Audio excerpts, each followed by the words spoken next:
What do you think what the Colts did? Speaking of big swings.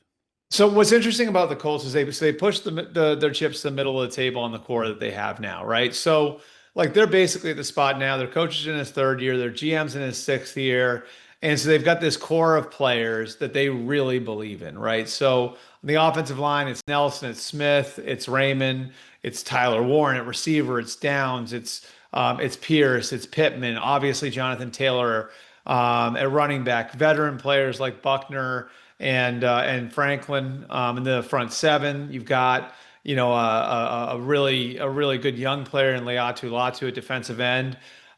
So you're really pushing your chips into the middle of the table on those guys.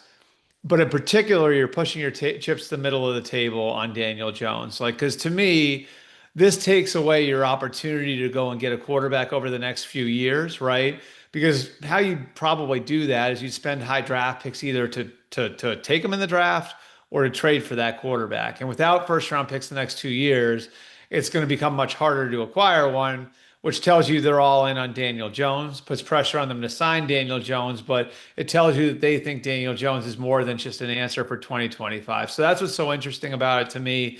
And I do like what it means for them in the here and the now, which is this is a position that they were really looking for help at over the last couple of weeks, and probably the weakest spot in the roster in that Pittsburgh game the other day. A few weeks from now, it's going to be the biggest strength, one of the biggest strengths in their roster with Sauce Gardner on one side and Charvarius Ward coming back from injury on the other side.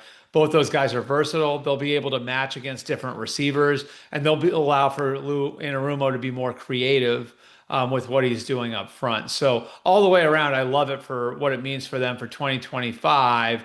But it really does mean they're in on this core and they're in on Daniel Jones going forward beyond just this year.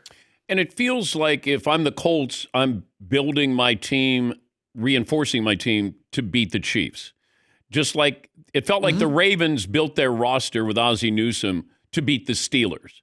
And Yep. they figured if they're beating the competition in their own division, they're good enough to win a Super Bowl. Are the Colts built to beat the Chiefs? Right now, that's the way it looks. Yeah. I mean, I think if you're going to have a chance against the Chiefs, we've seen it over the last 5 years. The way to beat the Chiefs is you have to disrupt their passing game and you have to hit Patrick Mahomes. And that's the way it is with all great quarterbacks, right? Like the greatest of all time, Tom Brady. How would you beat the Patriots back over those 20 years?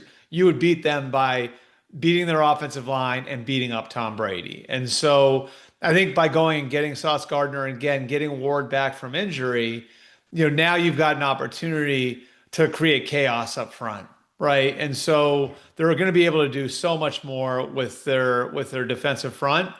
And the hope is then that allows you to get in Patrick Mahomes' face, disrupt the timing of their offense, and maybe get them playing from behind a little bit more than they would like to. So yeah, I can certainly see that, Dan, if that's your takeaway, where this would be very Chiefs centric move by the Colts.